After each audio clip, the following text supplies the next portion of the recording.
That's good. We are recording. Perfect. Well, welcome everybody. Thank you for taking time to meet with us again. We really appreciate it. We know you are all very busy. So thank you for joining and talking about disaster recovery with us. So I know that this is what our fourth version of this meeting, and some folks are new, some people have been with us during the whole process.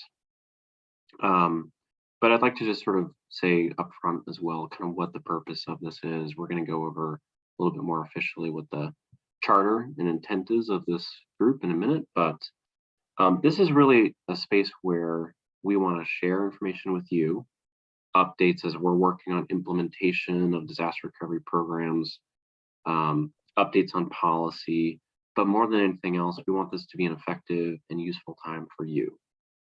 So we want you to take away from your engagement with us answers to questions, information you didn't have before, and more than anything else, we're seeking advice, we're seeking input. And we intend to carry this work through this committee on through the disaster recovery process and meet as we reach different milestones. So today, what you're going to see a lot of us talking about is we are moving from the planning and policy phase as the primary focus of what we're doing and getting further into the implementation activity of the action plan programs.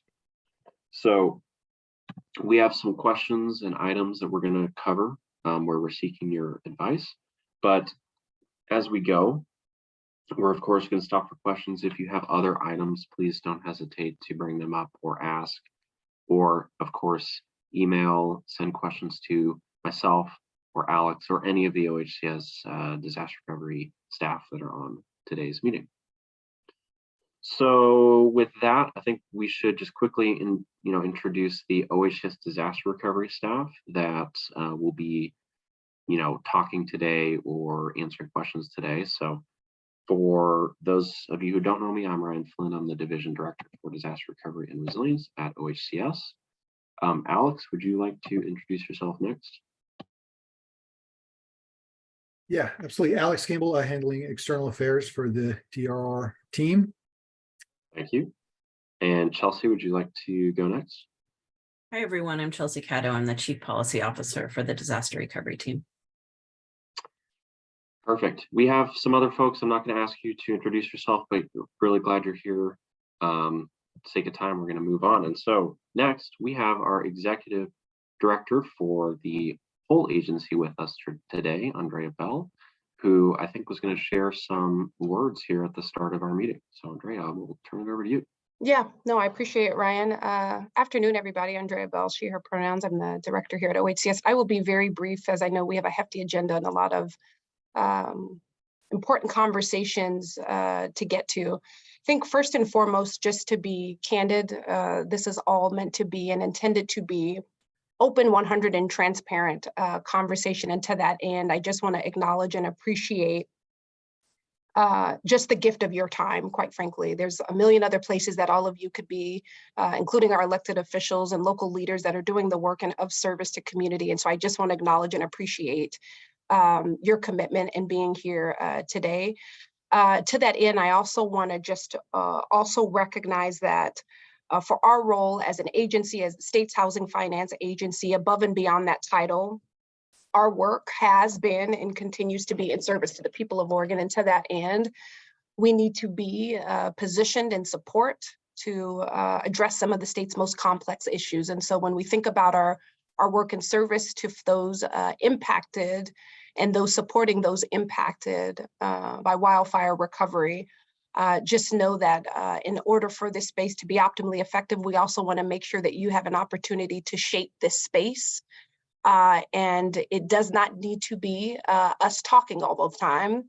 And so please let us know along the way what particular areas of conversations we need to get into and where we need to show up for you. To our commissioner specifically, thank you for keeping us honest. Thank you for the abundance of constructive feedback that all of you have given us. We certainly have taken that to heart. And so as we engage in this space really centered on our collective humanity, the humanity of the people that we serve, please do not be shy about giving us feedback to make sure that this space is effective for what you need and for what the people of your community need. We seek to see feedback as a gift, and we have received a lot of gifts in terms of feedback. And so appreciate your time, appreciate all of the work that you all are doing. And so we'll get right into the space today. So just again, acknowledgement and appreciation for you and what you do and for being here today. Thank you, Andrea. Appreciate you being here as well and sharing that with us. So we're going to move on. We're going to get started with some of today's content. So I'm going to turn it over to Alex. And Alex, you want to sort of tee up the next portion of the meeting?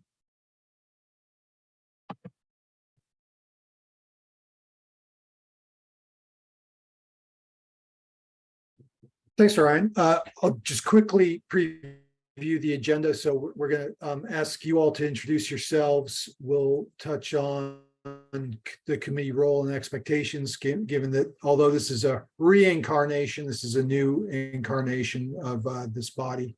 And then we will be touching on key implementation steps that we really need to get right to make sure that we're rolling out this program properly. So I will go ahead and move on to the committee membership. So we had an ad hoc advisory committee that met several times to inform the action plan development. Many of you, thank you, served and attended those meetings.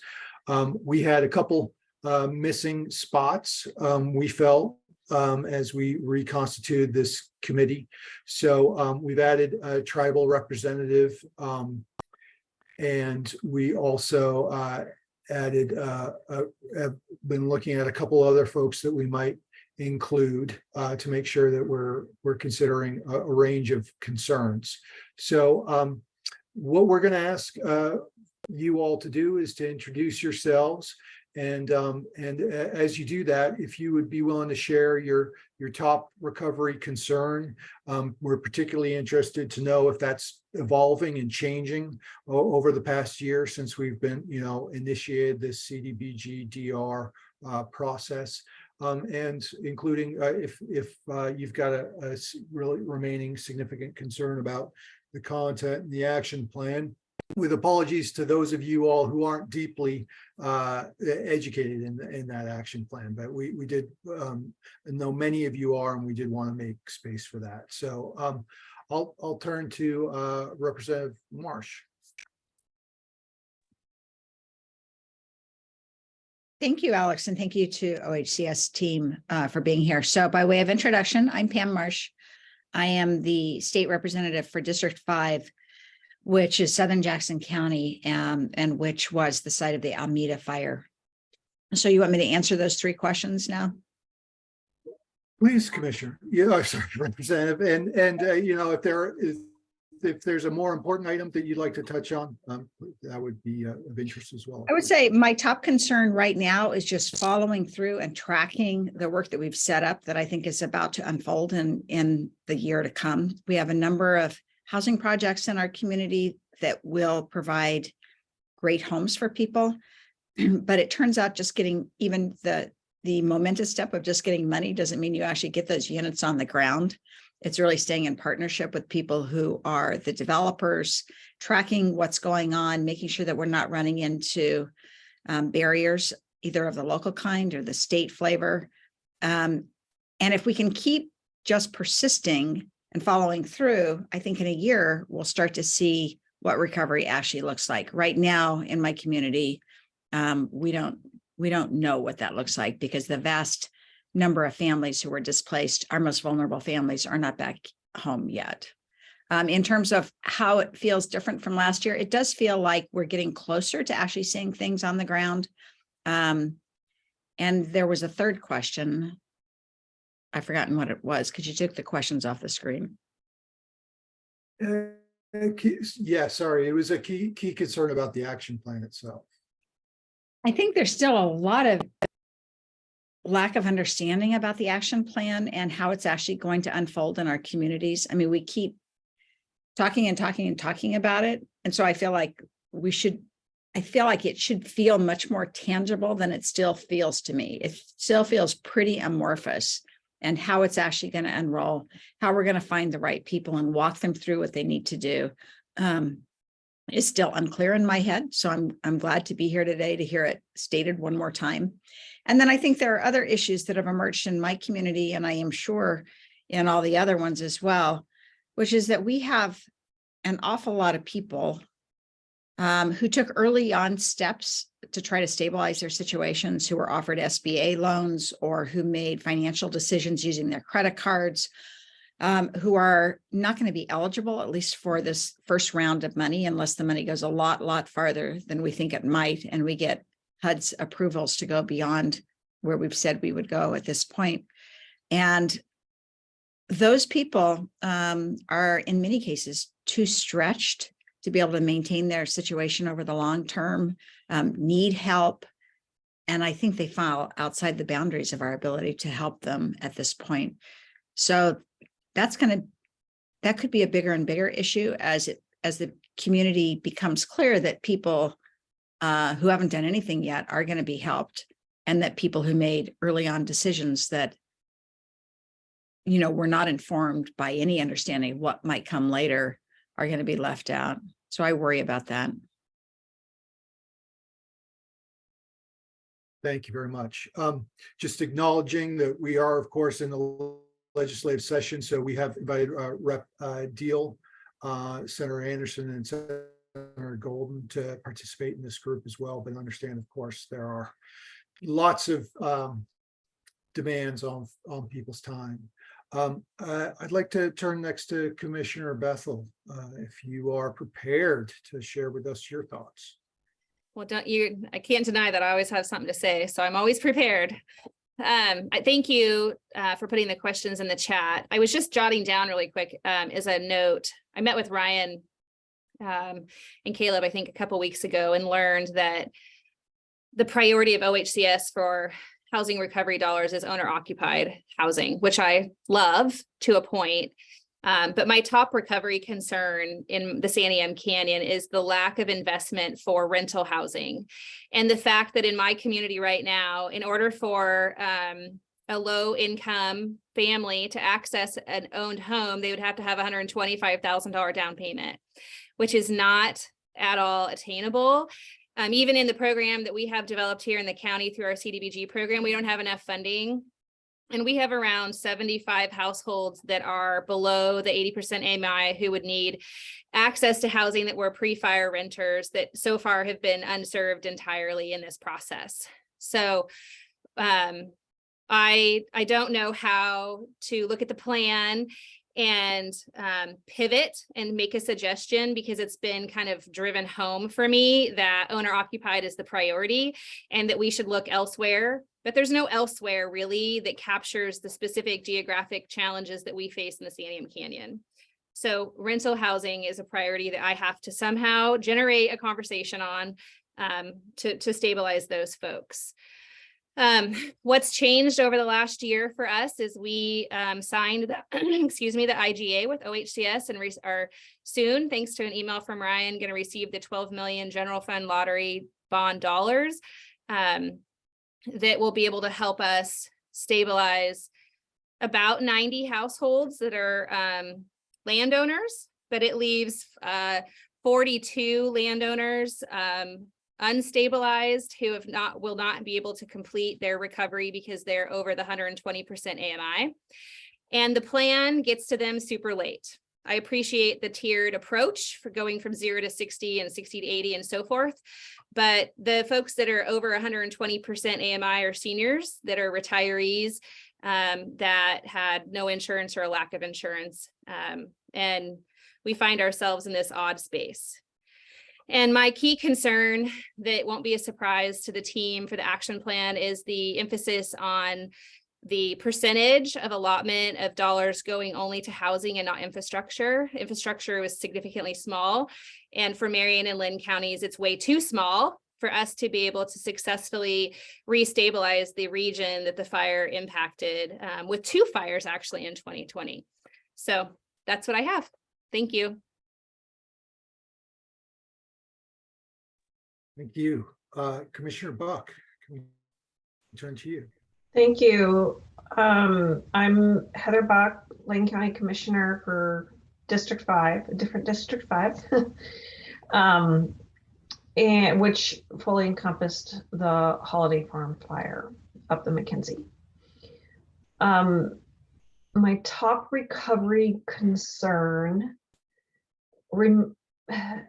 there's some that remain from all these years, but I would say keeping up the momentum of work and action that we've been doing for the past few years. Keeping that steady.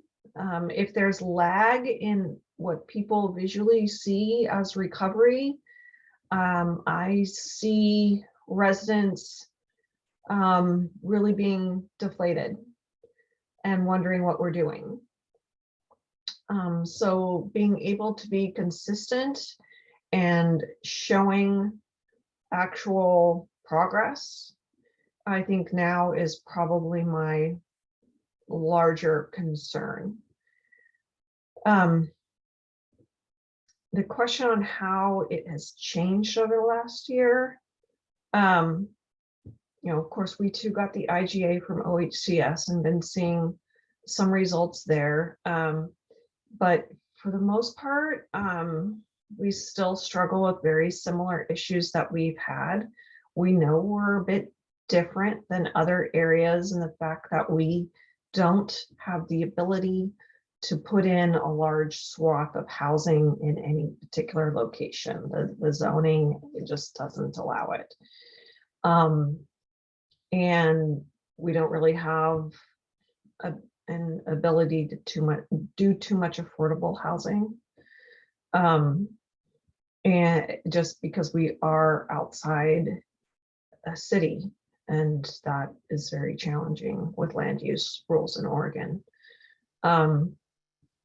So I mean, things have changed. We are seeing building happening upriver, and that's a good thing. The issue is it's mostly by those who have means. And although I want everybody to be able to recover, I'm struggling to see our most vulnerable see housing upriver. And that is just an onion of issues mostly relating to land use restrictions outside of the city limits. Key concern about the action plan.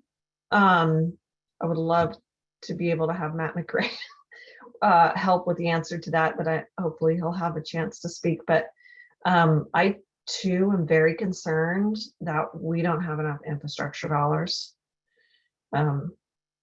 We just have a lot of roads and a lot of stuff that goes under those roads that doesn't really have a lot of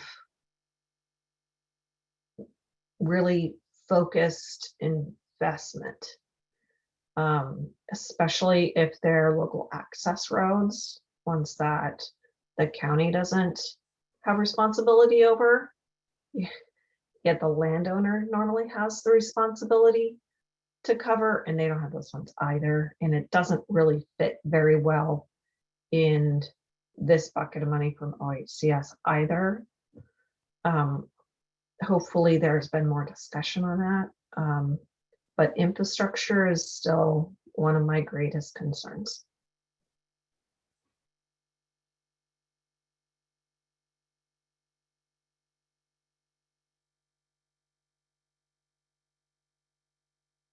I think I was doubly muted, excuse me.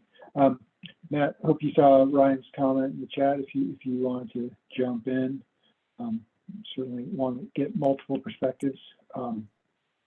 Thanks for the invite. I think Commissioner Buck hit the nail on the head. And the only thing I would add is that I agree that the way we're doing the phasing, where we're starting with those at 80% of AMI, and it's going to take some time before we get to the higher income brackets, is it's just going to make it hard for those who are, between 80 and 120 AMI to get the help they need to recover. But I think, yeah, the infrastructure, the quantity or proportion for infrastructure is certainly number one. Thank you. Thanks. Commissioner Jacobson. Yeah, hi, everybody. Thanks for being here. So I'm Katie Jacobson. I'm one of the county commissioners here in Lincoln County. We had the Echo Mountain fire on Labor Day 2020, and we had 300 homes destroyed here, which is very rare for the coast. We don't have a lot of fire. And I'm the commissioner that really has been taking the lead on wildfire recovery efforts. Top recovery concern at this point is definitely housing, just overall housing. Has it changed in the past year?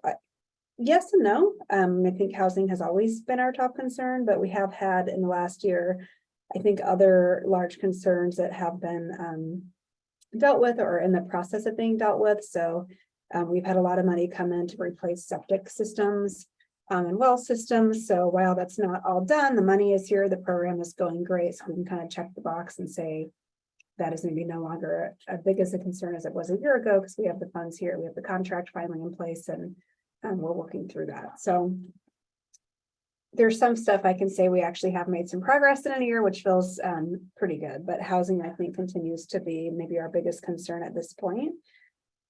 Kind of key concern about, the action plan allocations for counties, especially on that housing end, is really critical. I have a really high housing market, high priced housing market, not a lot of available land, and not a lot available on the market to purchase. So the $1.9 million we got from OHCS, while we certainly appreciate that, and we're currently 3 homes in on that, doesn't go very far. And so for us to actually look at doing any type of development project, we're going to need significant dollars out of that to do it. Without significant dollars, it's really hard to do much here for $1 million or $2 million. There's just not much on the market that you can purchase. And other concerns is that there certainly seems to be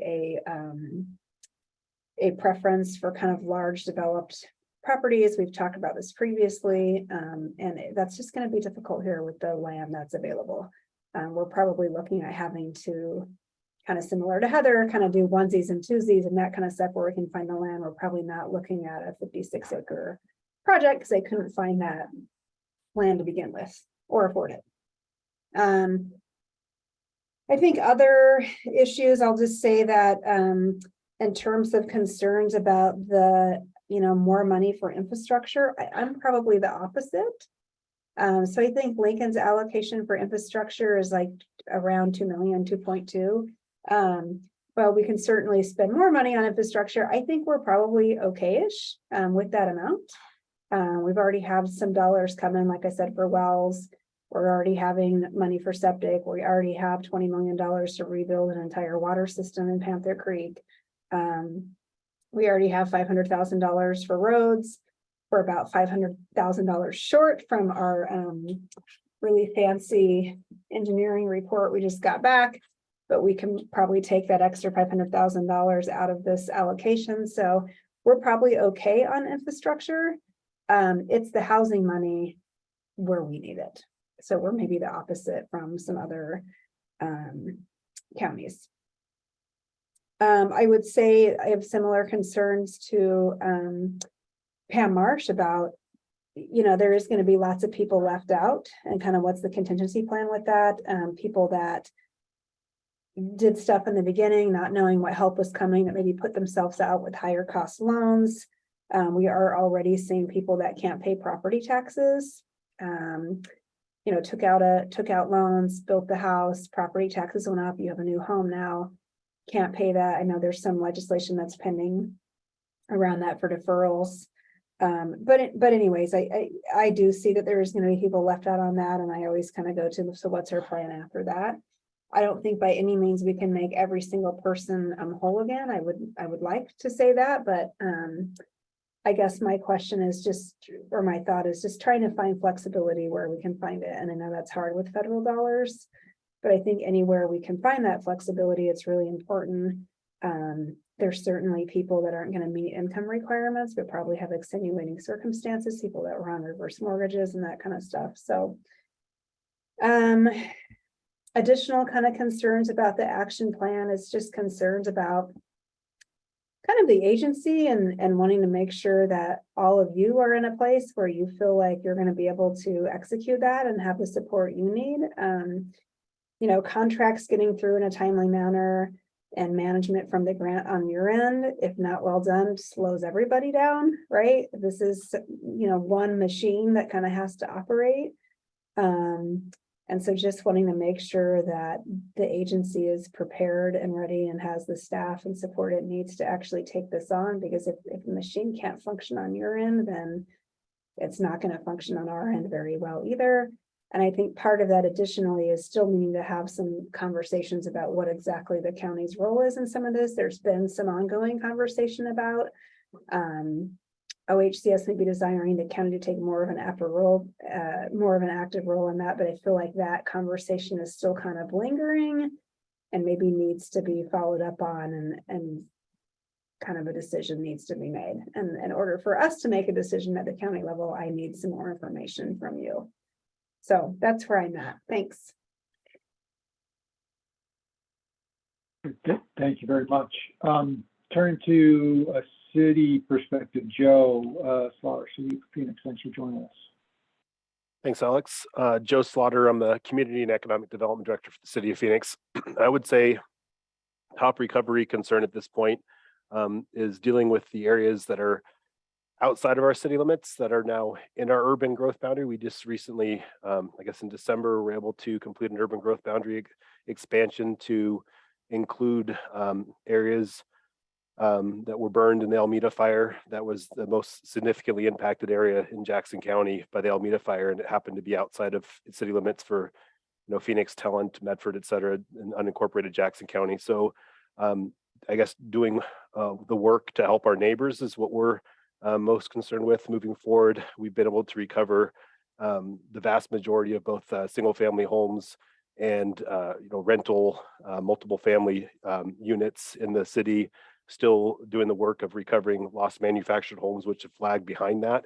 But there's an area that is outside of our city limits that was impacted most significantly, has the greatest potential for redevelopment and opportunities to add much needed housing for the entire region, but also for fire survivors. And the area also was one of the larger concentrations of low income and Latinx populations in our valley. And so the city's been doing the work of trying to help the area as much as we can with, without having any kind of real authority, since it's been outside of our jurisdiction. But we've done work to help with stabilizing the water system. State of Oregon's been very helpful that way, but I would say that it hasn't really changed, I guess. I mean, obviously the city of Phoenix was concerned primarily with its own recovery first, and we're still focused on that. But we've all along known that the work was needed in this area outside of our city limits. So our biggest kind of concern with that moving forward is just keeping staff available to do the work that we've already started, especially now that this money is being made available and we haven't had an opportunity to access it to this point.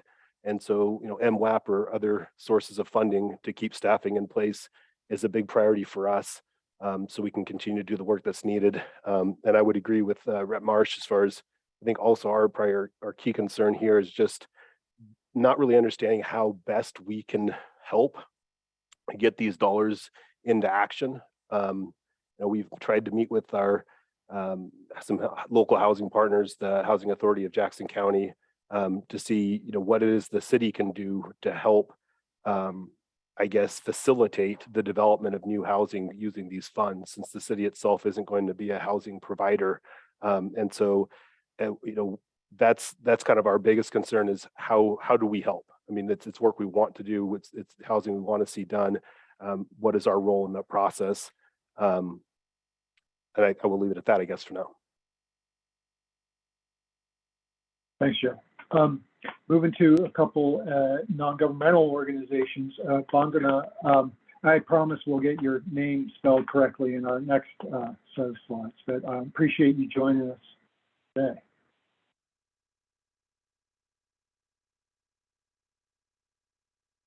You are muted, I believe.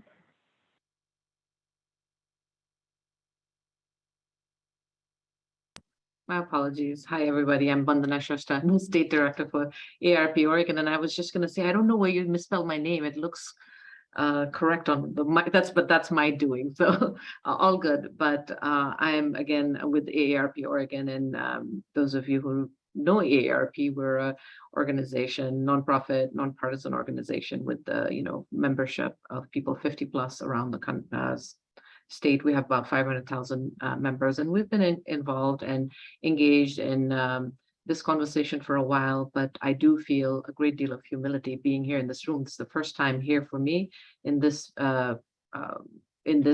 group and being part of this conversation. So as I'm listening to the comments and concerns raised by others who've spoken before, I'm just thinking, wow, there's so much work going on. And I want to just start out by saying thank you for all of the work that the department has done and each of you in your role are doing on behalf of your residents, because those are folks who are impacted by fires, are certainly our members and Oregonians who we cared really, really deeply about. ARP is particularly interested in issues of disaster recovery and emergencies because older adults are often and always, it seems, most disproportionately impacted. And that's how we had gotten focused on what happened in 2020. And though our work really focused a lot on Jackson County, because that's a lot of our work was, even though we are an organization of members throughout the state, we have special areas where we focus on, and Jackson County was one of them. So I had the opportunity to connect with Representative Marsh and other partners, and we are part of the LTRG.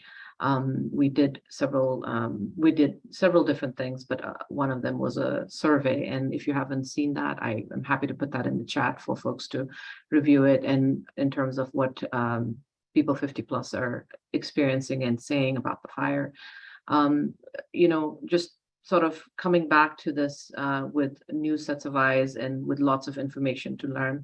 I'll just say what my top concern right now is that I think this maybe my concern is I need to learn more and to know where things are, how progress has happened. And I think that's probably true for others too. If I, who have been focused on this for our constituent, feel like that, I think the general public also really don't know. Not that the general public necessarily needs to know, but I think people are interested in it, and certainly dealing with fires and disasters is going to be an issue that our state is going to have to deal with. So it would be great to have a clearer idea of how you're communicating and getting feedback from folks.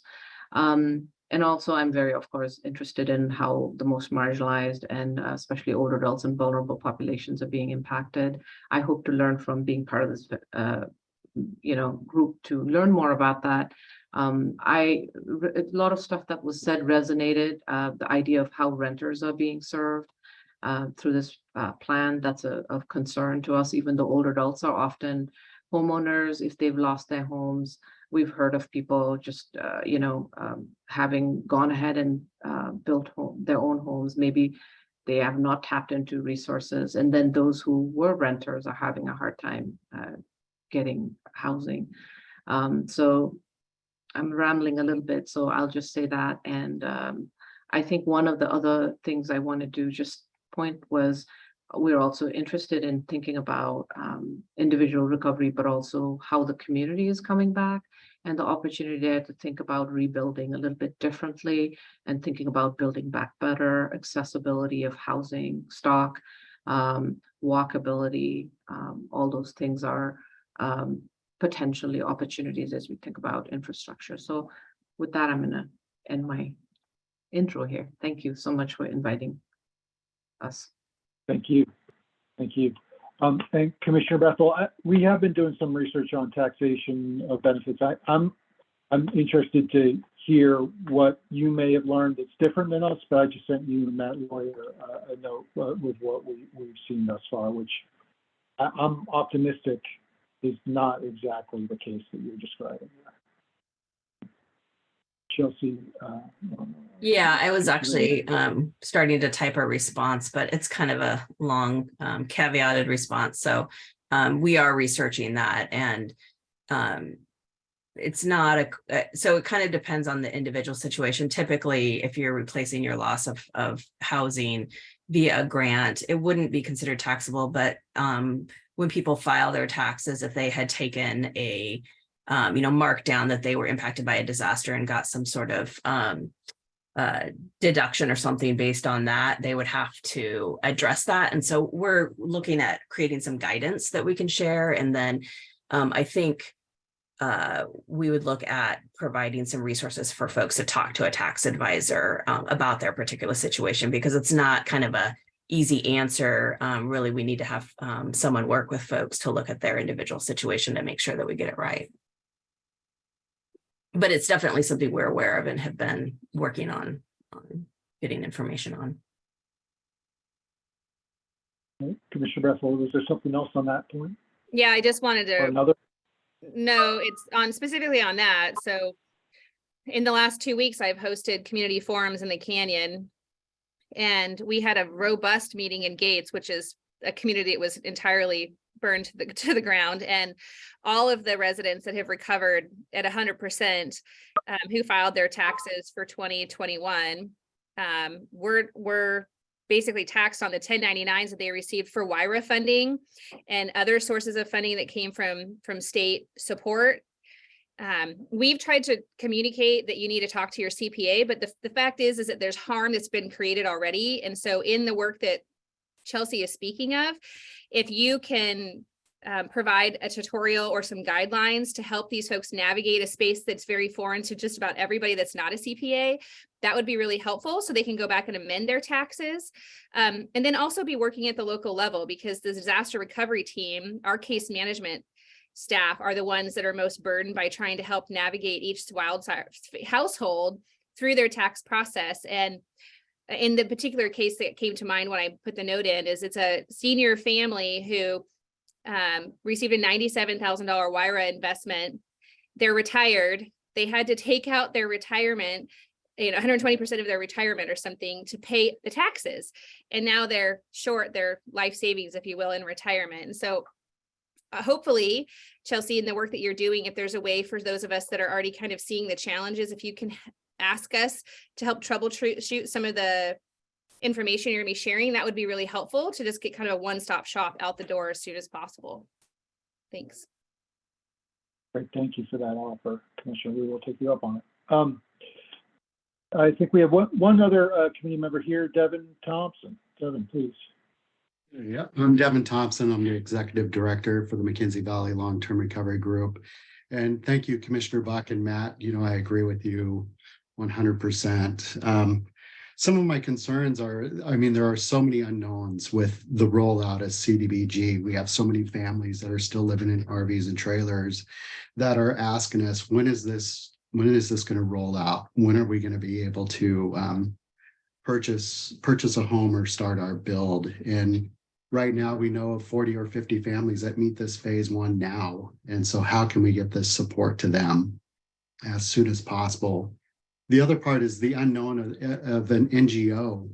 It's who's going to be selected to do some of this work, because from what I've heard, and maybe this is just rumor, is DHS is slowly going to be stepping away from this towards the end of June. And that's what a lot of the long-term recovery groups have been working with, as OHCS is stepping in to take on this role. So just trying to make sure that we have all the pieces of the puzzle put in place so we're ready to help these fire survivors as soon as these dollars become available. The last part, and Alex, I appreciate this, we've had several conversations on this. My concern is on the square footage for a stick-built home, especially the cost to build in the McKenzie Valley. Right now it's set at 150 a square. I know you guys are listening, and we're submitting some other bids for that. But in the McKenzie Valley, if you guys are familiar with Deb Northwest, they develop affordable housing here in Springfield, Eugene. Just alone for them to build cluster homes in Eugene, it's 177 a square. And when I was talking with them, they said up in the McKenzie Valley to build that type of a home up there, they're closer to 225 to 240. So I'd like us to continue to have these conversations. These aren't custom homes. These are just your regular, nice standard home. But the cost to build up in the McKenzie Valley is so much greater than it is here in town. So. Thanks, Evan. And just on that point, just to be clear, we absolutely, we are working on some policy adjustments to clarify when and how we can account for that sort of remote rural additional construction cost. Thanks, So we Alex. appreciate you bringing that up. Yes. So I'm going to move us forward to just a discussion of exactly your role, and we believe, I hope, apologies for my stumbling. For some reason, my share screen is not giving me that option. But Chelsea, if you could maybe take over the sharing of the slides. I sent you those in a PDF. I'm sorry, you wanted me to share the slides? Mary? Yeah, if you could take, I sent them to you. Okay. Well, you could either use the. I don't know if I have them. Sorry. Did you just send them to me? I said, yeah, but yep, by email. All right, hang on. But in terms of the committee role and expectations, clearly your primary role is advising us and being accountability structure for us, both the staff and also the Housing Stability Council, if and when we have decisions that we need to take to them. We are going to focus on these kinds of high-level policy design and implementation questions. I just want to say thank you for that discussion. I think it was really rich, and there were a number of topics there that we've touched on at times, but are really helpful to have reframed and brought back in the ways that we did. One specific role that we see for this committee is if and when we are doing substantial action plan amendments. That would include, for instance, a rebalancing or a change to the budget allocation among types of project or program. That is something we would definitely bring back to you all. And in terms of timing, we are looking at this as a body that would meet as needed. We expect that would likely be several times in the reasonably near future, next 2 to 4 months, as we are working through a lot of issues now that evolve to something more like once to twice a year once we are, really underway. So I'm going to pause there, and a couple questions that I've got for you all are, one,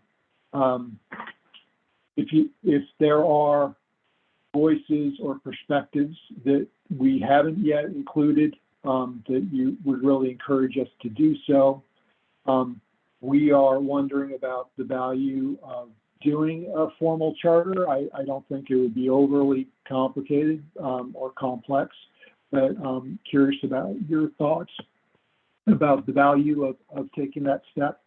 And then finally, I think we did a heck of a lot of public involvement going into the action plan, and we would do some more broader public involvement if and when we have a substantial action plan amendment.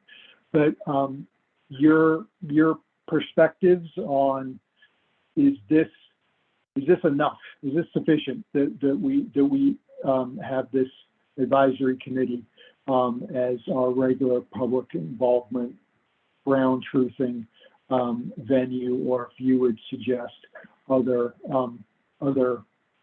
approaches that would be really important for us to continue to seek input and seek input from our key stakeholders. Thanks, Chelsea. So I would pause there. Comments in the chat are certainly helpful. We do have, of course, a lot that we're trying to cover today. Comments via email or the chat are great, and or if there are ideas or opinions that folks would like to voice, I'll pause and make some space for that.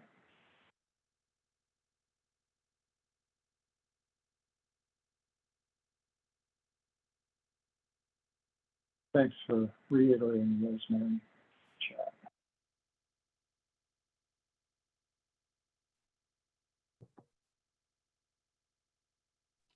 Alex, oh, sorry. Something that just came out of Jackson County this morning was meeting with a couple of their CBOs there, and they're really wanting to know when, as we move forward with the different program launches, especially those that are survivor facing, if there's going to be any sort of public hearings or even just kind of more directed at the public, not necessarily the CBOs and NGOs that would be working in collaboration either with the NOFA or just wanting to get the information out because of their survivor contact. So I think that was something that was brought up by community this morning for us here. Thank you.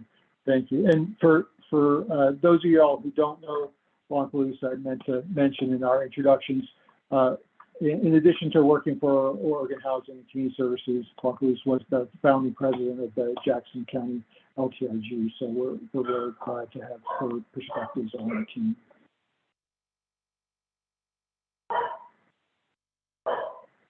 Alex, are you guys seeing the right slide? Sure. Yeah. Okay, with all my screens up. But I think my presumption is that a short but clear charter probably is a helpful step, and so we'll do a little bit of staff work on that, and next time we get together, I'll present something on that. And I think maybe we should move forward to the next slide. All right. Okay, let's move on to some of the content we want to cover today related to implementation. I heard that very clearly in a number of comments is, around keeping momentum, what's next, how are we basically going to turn the planning phase into implementation, how we're getting money out the door, what is the next step, how are we going to start getting rolling. That's what I'd like to talk about. I will say I'm going to do my best to cover that kind of content. That's a huge topic, but I'm going to try to distill it to some of the most concrete things with a time frame that you can expect from us that is going to get things rolling. So I'd like to talk about our approach first and here at the top. And I want to be really clear, this is something we are going to carry through all of our activity. This is a commitment to our values and how we understand this is really going to operationalize the best possible way.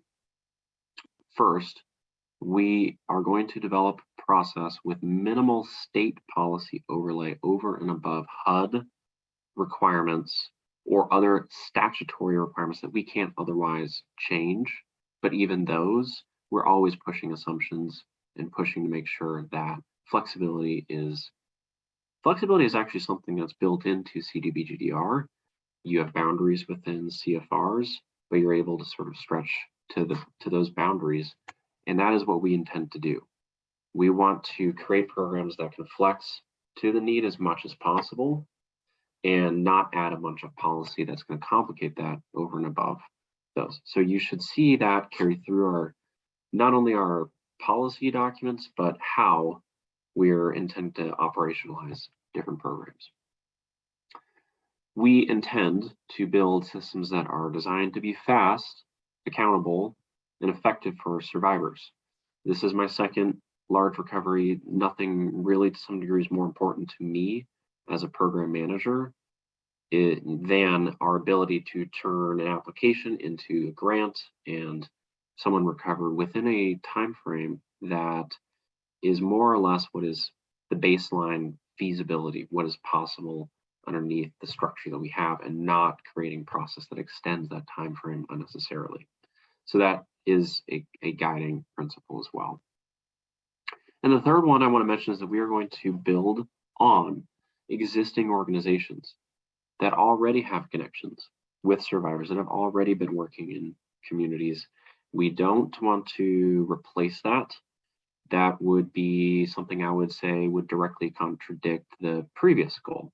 If we're going to go and make changes and bring in new teams that have not had that context, I would expect delays. I would expect some miscommunications. So we are not going to do that. So building off that point, we are going to emphasize partnerships to decentralize, so out of OHCS, we're going to make grants to key portions for grant administration. So this is not the totality of those, but these are 4 key areas. First, outreach and engagement, reaching out to survivors, doing community events, and making sure that survivors have access to these programs. We are going to make grants to local LTRGs, community action agencies, culturally specific organizations, etc., to make sure that we're building off of those teams that have already been engaged with survivors to date. And Alex, I think, is going to talk a little bit more that process is moving and building closer towards contracting with folks. The second piece is very much in the same area, intake or application support. So having a local center where people can go and apply, meet with somebody who understands the program, has been engaged with survivors before. Those organizations might be the same ones as the outreach and engagement organizations. So we're going to prioritize LTRGs, CAAs, CSOs for how somebody applies to a housing program. For PEER, which is the Planning, Infrastructure, and Economic Revitalization Program, we are going to do a subrecipient model. So that would be to counties primarily, and if not to counties, to other units of local government or nonprofits. That will be a primarily decentralized out of OHCS via grant agreements program administered at the county level. And finally, housing development, which I'm going to talk about towards the end and try to define that for everybody. Housing development, similarly, we are looking to do subrecipient model with counties or housing authorities or other qualified units of local government for housing development. And finally, I'd like to say, at the same time that we're doing that, we are working all the time to expand and build the capacity at OHCS for this disaster and to some degree future ones.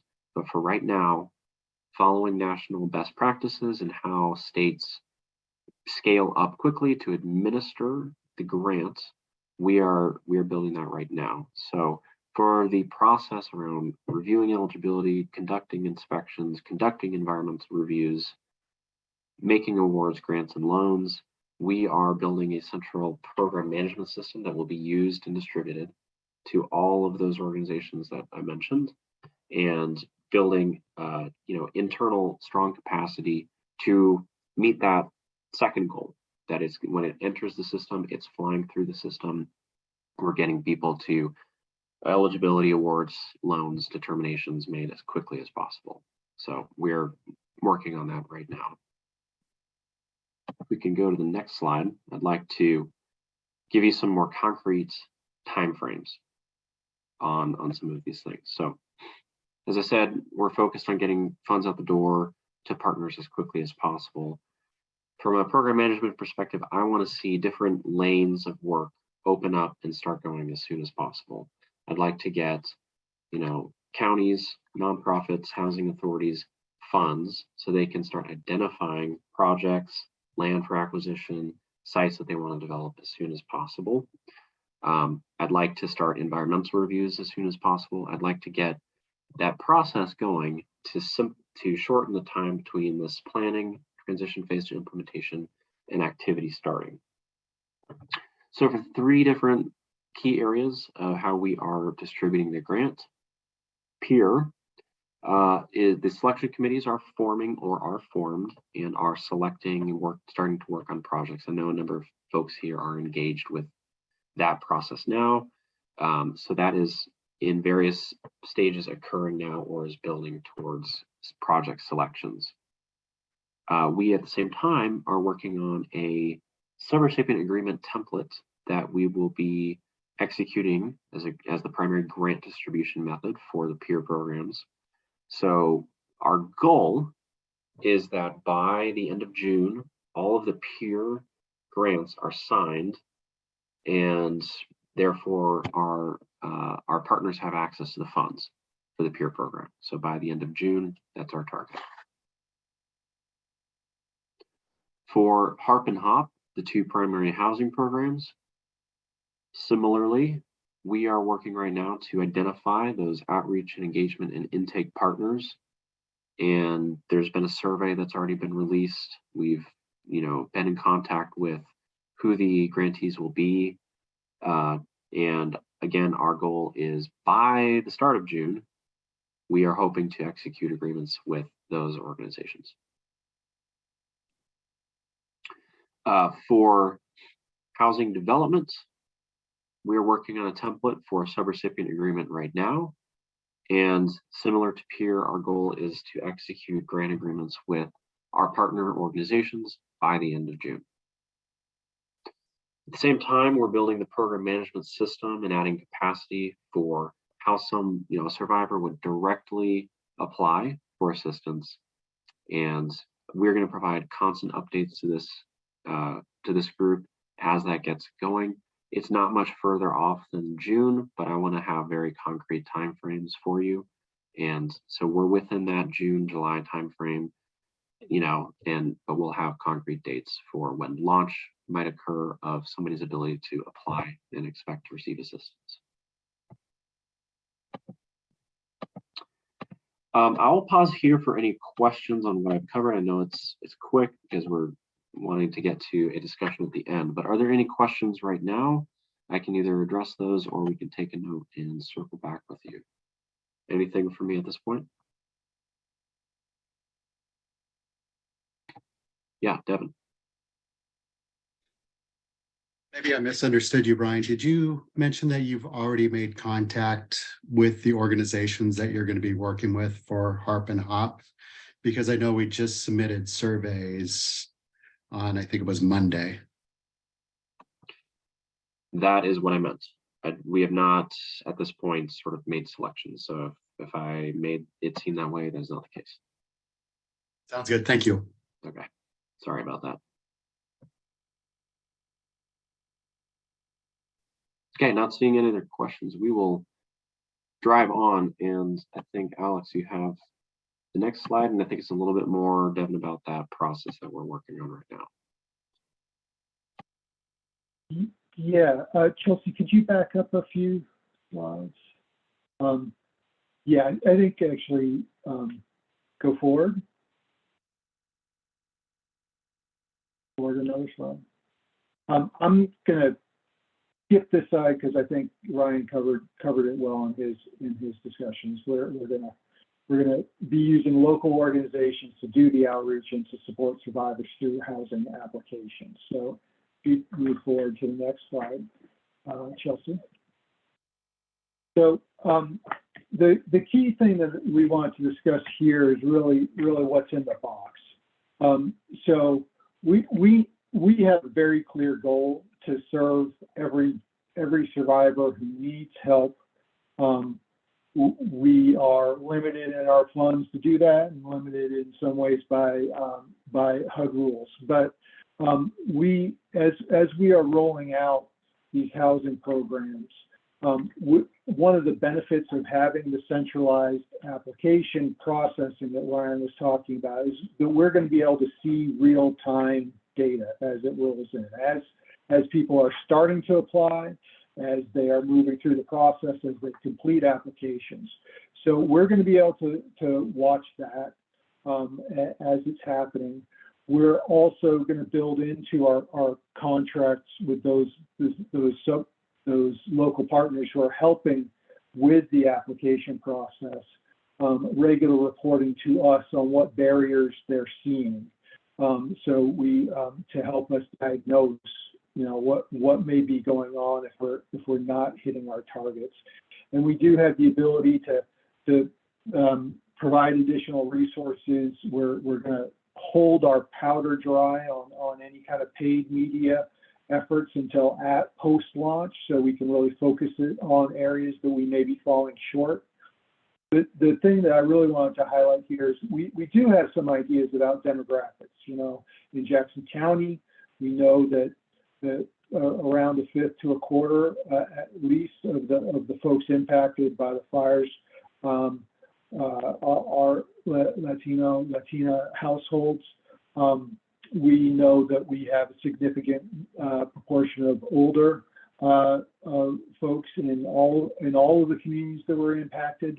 But so the question to you all is, in addition to race, ethnicity, age, are there other areas or ways that we should be thinking about the target populations that we should be really concerned about potentially falling through the cracks?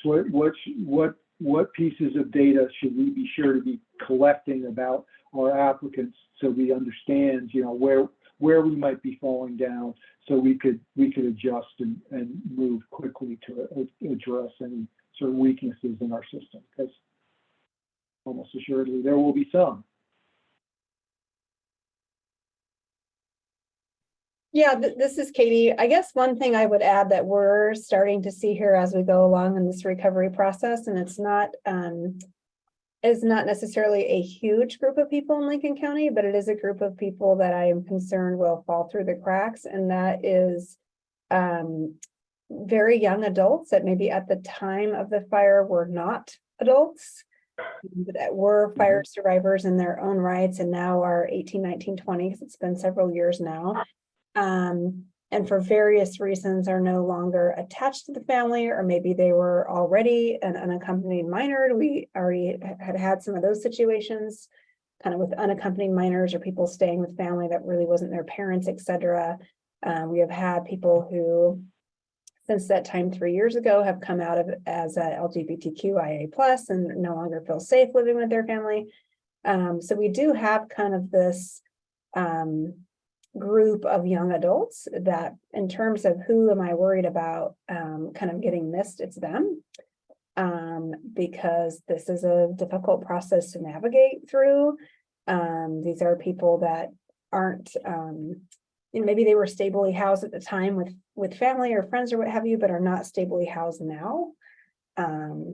And this is a lot for them to sort of manage and deal with. And it also means that they have to have trust with somebody in that community or with a CBO that understands their wildfire server to get this. So like I said, not a huge group, but it is a group that I am starting to worry about, being able to kind of navigate through this process, when they're 19 years old and don't have parents to assist them in that process.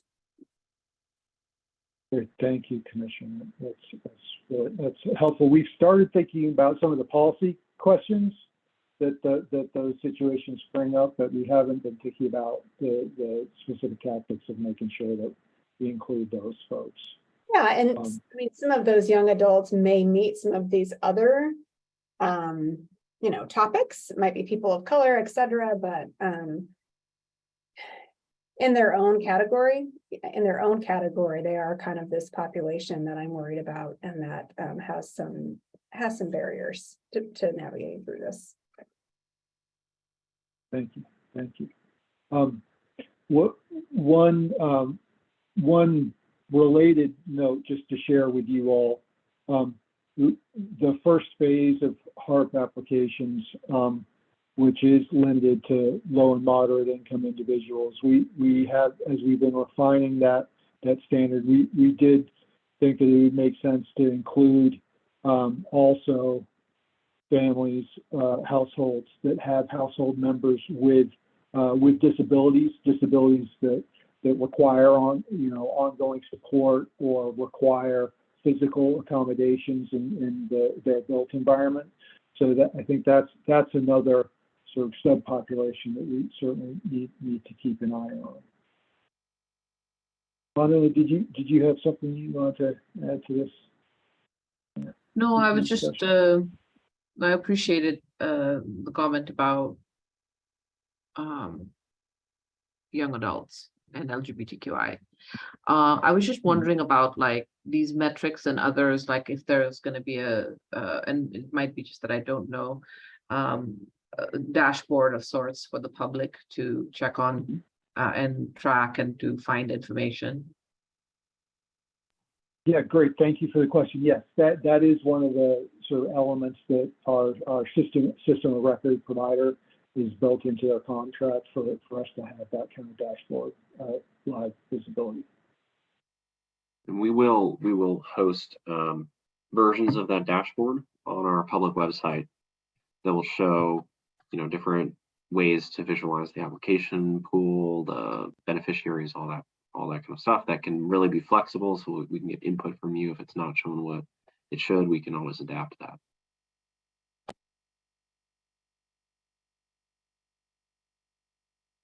Good. Well, and I expect this piece of the discussion to certainly be part of what we are talking about every time we get together, particularly once we are launched, reviewing our progress. So we'll look forward to further discussions on this topic. And unless there are other comments on this topic, maybe I might pass the mic back to Ryan to continue the housing development discussion. Great. Ryan, I'm sorry, I can't see the table of contents, so you have to tell me the right slides. Sorry. It's the next one. So, I mean. Is that right? So I was on the wrong one earlier. Okay. Yeah, no, you're good. Thanks. This is the right one. Okay. All right. So this is our last topic, and this is something that I'd really like to get a discussion on at the end. This is just to sort of open up the book. This is a hard problem that we're facing that we really want advice and input on to try to get this right. And that is around how we develop, how we distribute the housing grant that I mentioned before for development to our partners, to counties or housing authorities, how we come to those allocation totals for how we're going to distribute that. That is something that will be hard no matter what, but we want to get as close to the number that feels right, is workable, and is based on the right inputs to get to that number. So let me go back to the beginning, and then we're going to kind of end with a request that now and going forward, you share information with us to help us get as close to the right way to do that as possible. So housing development, our proposal to you all and to our partners is that OHCS would like to do direct allocations based on regional distribution of housing grants to qualified partner organizations, primarily counties or housing authorities, though it could be other grantees. And this is distinct, I want to make that clear, from a different standard kind of process that we would do, which would be a NOFA, or Notice of Funding Availability, where we say we have $100 million to distribute, and we'll take in your proposals, we'll score them, rank them, and make distributions based on that. What we are proposing is that, for the sake of speed in particular, we would like to do subrecipient-based direct allocations to counties. Yes, Commissioner Buck, do you have a question? I just want to clarify, this is for multifamily housing only. Yep. This section that you're talking about. Okay. Yeah, and I'm going to define it. Thank you. That's a good segue, because I was going to attempt to clarify that here. Got that. I know for Lane County, that's probably going to be extremely minimal, just because we don't have that kind of opportunity here. Okay. So let me define what I mean by housing development. So, Commissioner, you're right. What I'm talking about here is the non-individual recovery. So an typical individual housing recovery would look like somebody who owns their own land, fire burned down their property, and they need some form of gap assistance grant, typically, to complete the recovery because insurance is not covering the total amount, or a variety of different issues.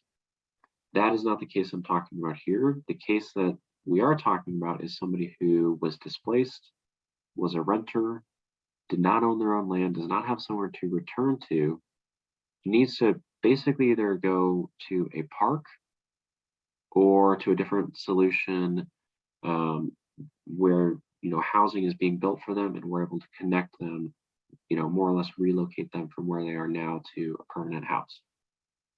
And so I know with Commissioner Jacobson, we've talked about this, Commissioner Buck, and I hear the concern as well. This does not require that it's a park. It does not require that it's a single site. This could be scattered site as well.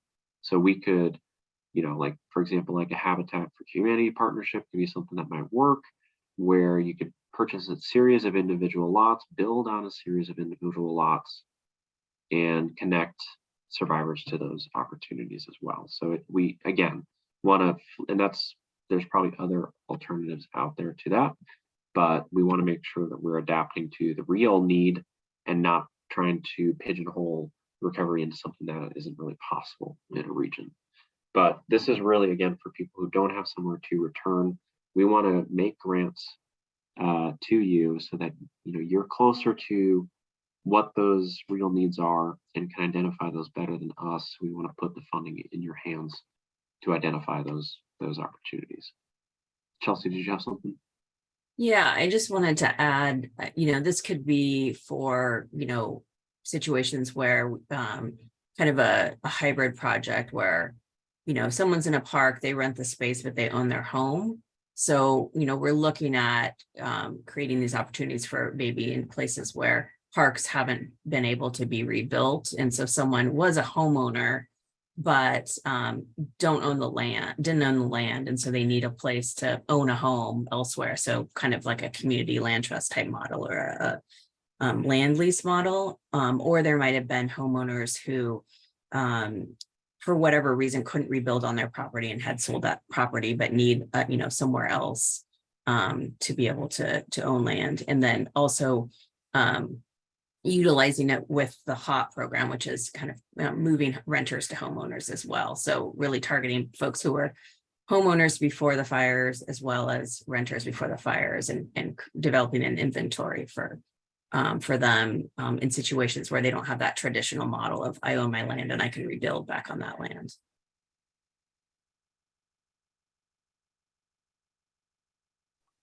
Are there any questions to help define what we mean by housing development?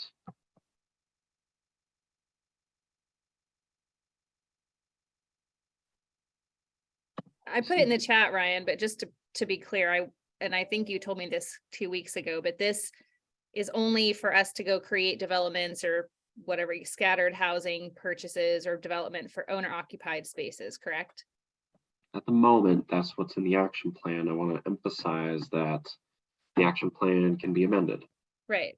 Okay. So if we're not creating the solution needed, we can amend that through a process of public engagement and substantial action plan amendment to create rental solution as well. But I hear you very clearly. I would like to, like I said, do an offline conversation, understand the need, see if there's, a different way we can make that happen outside of this action plan, or if we need to change the action plan, that's definitely on the table. Okay, just for my peers that are on here, the suggestion that Marion County had originally created and is still on the table for us is a development that has predominant owner occupied single family units developed with an allotment of those to be rental housing managed by the housing authority, to be able to help folks stabilize and then eventually achieve owner occupied housing, but kind of have an escalator effect. That was a model we came up with last year. And so hopefully through this process with OHCS, we can discuss how to achieve that. Because owner occupied housing is a priority for Marion County as well, and for our citizens, but not everybody has the ability to come out the gate and purchase a house or even achieve a substantial amount for a down payment to purchase a house. And they need stabilization supports, kind of post-fire space in order to be successful in that. So I look forward to talking to you further. I have a question. So we are not necessarily saying owner occupied as just single family homes, right? We're also looking at other from middle housing type of type of options, as well as parks, co-op parks or whatever. And maybe even multifamily homes in this context. With focus on ownership, but potential for renters as well. Is that correct? And so there are two questions, I guess.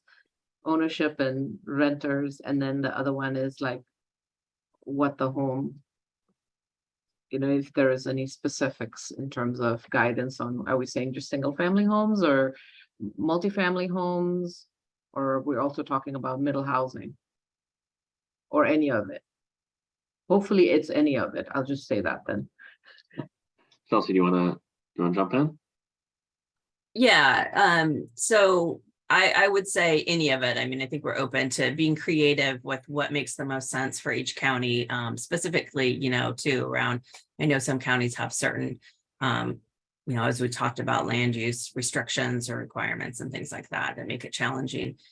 What we didn't mention is as part of the homeowner assistance and reconstruction program, we had proposed in the action plan to do an ADU pilot. It's a really small pilot, but to see if we could build some, create some infill housing for rental, to create income generating opportunities on folks' property, as well as increase available rental housing for wildfire impacted households.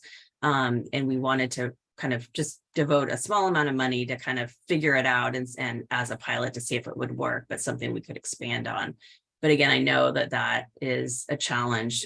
We've heard from some of the commissioners that, just not having the available land or having the other land use and zoning restrictions makes that difficult. So like Ryan said, we want to hear from folks too, like what they think would work best, because we can make amendments to the action plan to really design to meet needs in the best way possible. But yeah, I'm definitely looking at various types of owner occupied housing that's not just single family housing.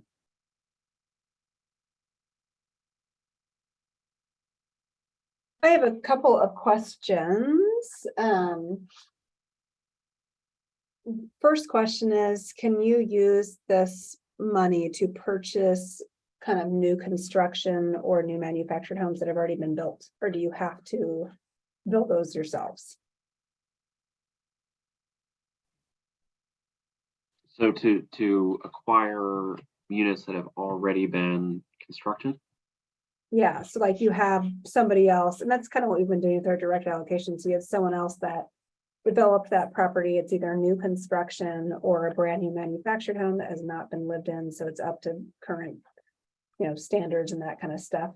Could you use this money for that purpose? I do not see why not. Okay. Chelsea, do you have any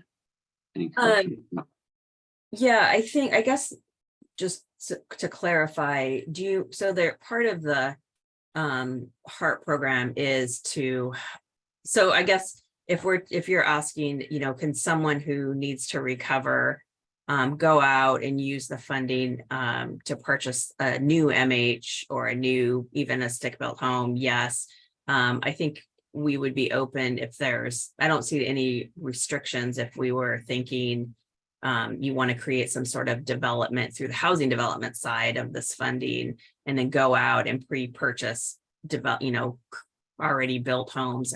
I don't see any reason why that wouldn't be an issue.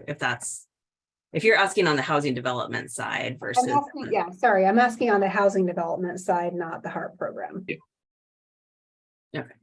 Yeah. Which is kind of a part of the HEART. That's why I was a little confused.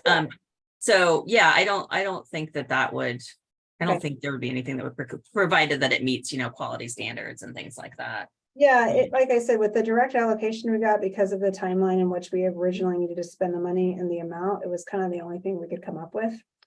Was to start purchasing homes that were new construction or already redone. And it actually, oddly enough, has kind of been working for us. And been working for us in terms of cost too, because a lot of times it's actually cheaper than us trying to buy the property. The lots are so expensive that it actually is sort of a cost savings to buy one that's already been done. But anyways, okay.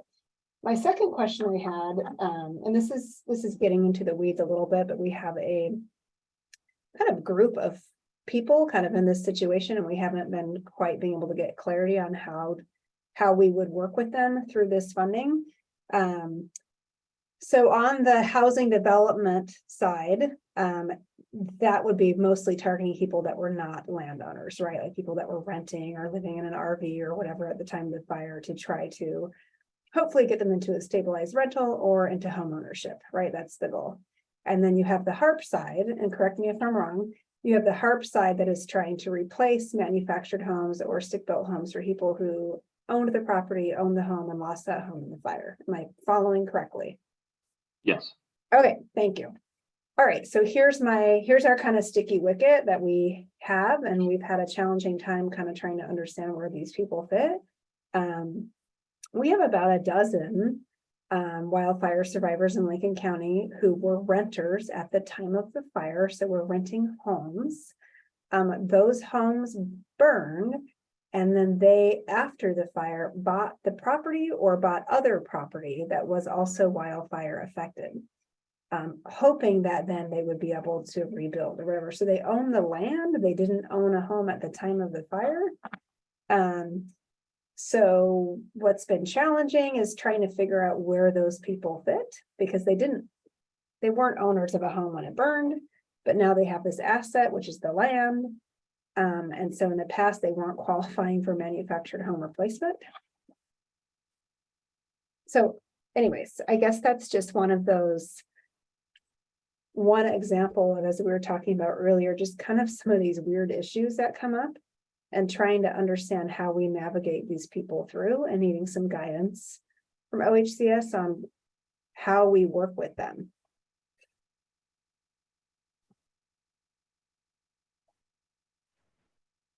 So that is an interesting one. I'm not sure we've I don't talked about it. Yeah, I'm not sure we've talked. Answer right now. This is just Yeah, sure. one example of those situations that just don't quite fit somewhere. And, we're trying to help those people. A lot of them would meet income requirements. Some won't, but some will. And again, we're just not sure where they fit in either of these things. So again, I don't need an answer now, but this is just an example of some of these weird situations where we feel like we need some partnership on trying to figure out what to do. So I will say this, it sounds like a case for the Housing Opportunities Program, or HOP, where somebody was a renter at the time of the disaster and they're moving to home ownership. If they own a property, we can assist them with that move. That policy manual is not fully developed yet, and so we'll certainly be considering that case to see if we can adapt the HOP program to that exact need. Yeah, I'll just say thank you for bringing that up, because I love and I hate these cases, because as we're writing policy, we're trying to write policy to work for everything, but then you end up going down a lot of rabbit holes. But it's great to know these things up front as we're working on policy, because this is something we can think about and directly try to resolve or address in the policy. So we'll make sure to think about that.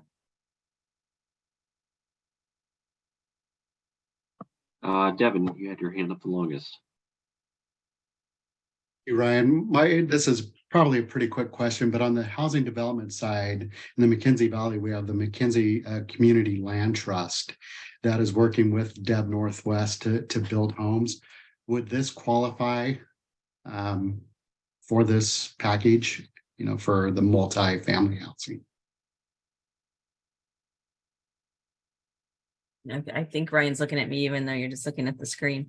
Yeah, this is the type of thing that, we're looking at kind of, looking at the kind of community land trust model or lease land model, where, you own the property, but you don't, the land is actually held as affordable for a certain amount of time. So it sounds like something like that would definitely be what we're thinking of. And that's part of the reason we want to put it out to the communities and the counties, because there are folks that are already doing this and know what they're doing and do this well, versus us trying to kind of dictate something. So we want to look at best practice and what's already happening in the community to make it more successful. Thank you. And Joe. Yeah, I just wanted to say that I think that there needs to be some discussion about the possibility of I guess, rental units being developed with some of the money. As much as I, agree with prioritizing home ownership as much as possible, just from a practical standpoint, as far as the delivery of housing to people who need it, I think we can get some, larger number of units on the ground more quickly, because you can do higher density much simpler with the rental model as opposed to ownership. I mean, that can get pretty complicated. The other barriers we've discussed, down payments, et cetera. Not everybody's always looking to own a home. I mean, people need housing, but they don't always need to own it. And so I would say that at least in Jackson County, with the number of people that we're still dealing with as being, not having permanent housing after the fire, that we definitely need to allow for some flexibility for some of this to go towards rental. That's my 2 cents. Yeah, well, that's the second time we've heard that, and so that's part of why we do these meetings, and so that's really good to hear. I just want to, for 2 seconds, just say, how this process basically works is we connect the unmet needs analysis, which I mean very specifically the first 150 pages of the action plan, to how we program the funds. So with further input, we can adapt how we're approaching the unmet needs analysis. And if we're hearing and seeing that we need to put rental into the action plan, there's no reason we wouldn't. At the time that we did the initial, there was a lot of lift wildfire, lift funding, other rental sources. And based off of that, we went out publicly and said, these are the types of rental properties that are being built. The gap seems to be home ownership. Should we do mostly home ownership? Generally, that was kind of the approach that we heard, but we can always adapt this. So that's certainly something now we're going to be putting into our policy discussion to see if we need to push for a change on the rental side. So it's definitely on our radar now. Matt, go ahead. Yeah, thanks. I had a follow-up question to Devin's question, which was around the Mackenzie Community Land Trust or Dev Northwest receiving the funds directly. Is that a possibility that these funds would go directly to a nonprofit, or do you feel like they need to go through Lane County or through the housing authority? I don't know. That decision may not be made yet. I'm just curious if that's an option. The decisions on who the grantees are is not made, and that's going to be a process of engagement with you and and folks in this meeting to figure out what the right combination of subrecipients would be for this work. The fewer the better from our perspective, because the subrecipient takes on responsibilities for monitoring compliance on their own right, and that's the model that we want to do. We want to maximally distribute grant administration responsibilities with administrative funds to units of general local government, and from that level then identify the key project sponsors that, like Dev Northwest or something, that really needs to be operating a project.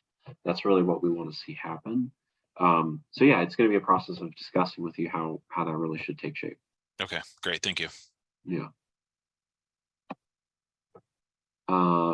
Representative Marsh.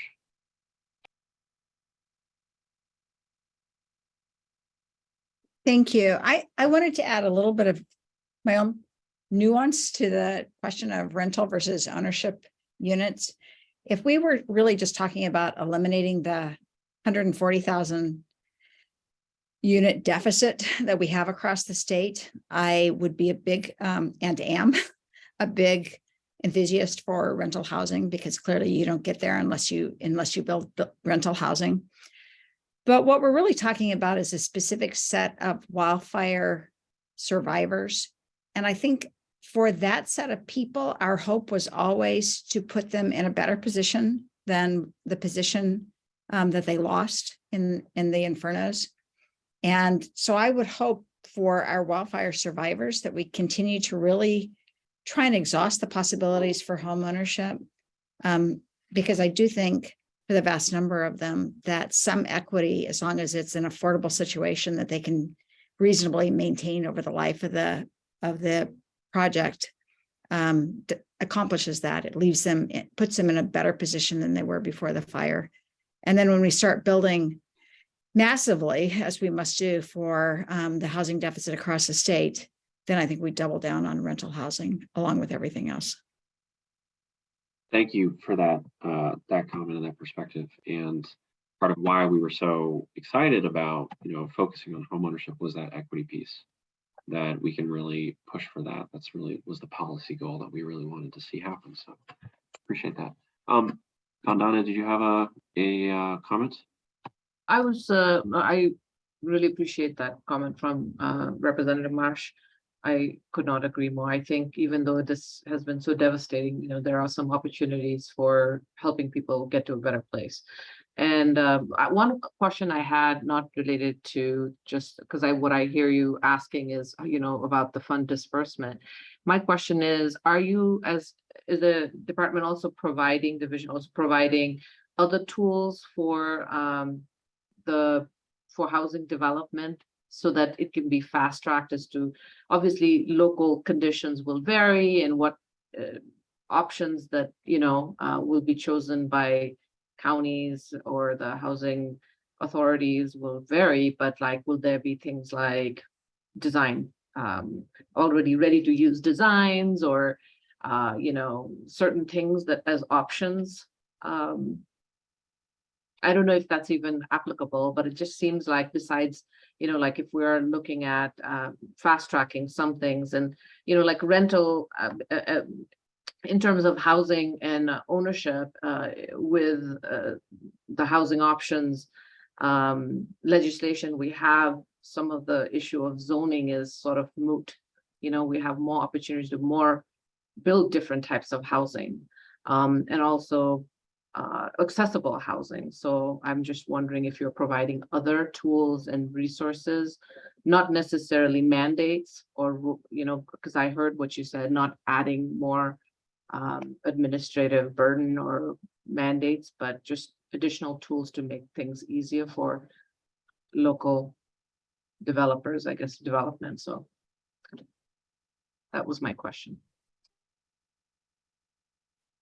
I'll give you any space here, Chelsea, to answer. If you want Yeah, to. I mean, that's really good point. I would say that we haven't gotten that far into it, so that's something to take into consideration.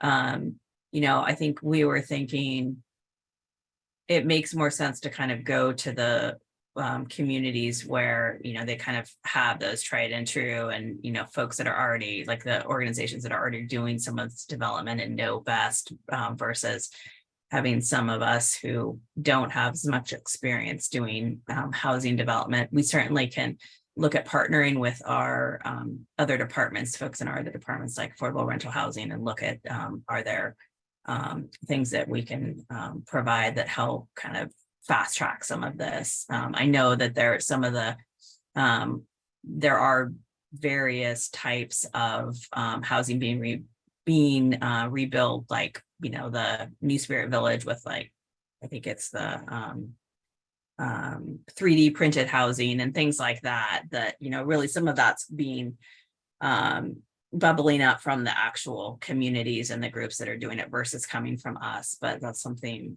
I think we're early on in the process and thinking about this, that's something good that we can take under consideration. I'll just add one more, because I was thinking about, I think DLCD has some design stuff that might be available, that might be something to look at, speaking of other departments beyond OHCS. So yeah, that's great. I want to make sure to note that. So we're already a little bit over time. This is how it always goes. We get to a really great discussion and then we run out of time, and that's frustrating, and we just want to continue the conversation, but I know everybody has obligations, and so we should try to wrap up. So the question that we really are posing here is, we need to do some work to conduct an allocation methodology for those allocations underneath housing development, which is, again, Commissioner Buck, some term we can change. If you have suggestions, please let me know. And we are going to commit to you that exactly how we get input, what kind of a matrix we use, how we're going to come up with those numbers is going to be fully transparent from now through the point that we are discussing those allocations to you, so you can see the whole process from the start. We're going to show you exactly how we're coming to those conclusions. So at the start here, what we would like your input on is what do we need to consider? What factors are involved? Are land costs extremely high in your area? Are building costs extremely high in your area? Do you have applicant populations, survivor populations with specific needs that are going to impact the costs of conducting their recovery? What factors do we need to take into account? So if you can, send those thoughts as they come to you to Alex. He's going to consolidate those, and for our next meetings we will be showing those to you, showing how we're weighting, right, you know, the matrix of how we're going to do these allocations according to that input. And I would say generally, please reach out to me, Chelsea, or Alex with any questions you have or the comments. We are appreciative of all your thoughts as we work to refine this. So again, activity will be underway from us soon, especially around subrecipient agreements to get funds out the door. That is our primary focus, to make sure that gets going. So I really appreciate all of your time.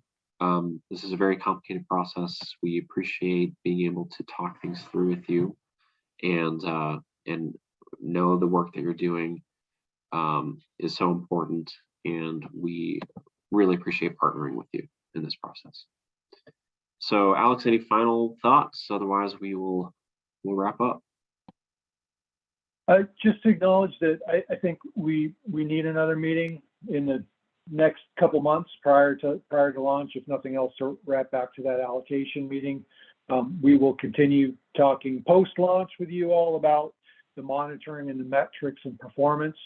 We obviously still have discussions to continue to have about resource allocation, both renter, housing, infrastructure needs.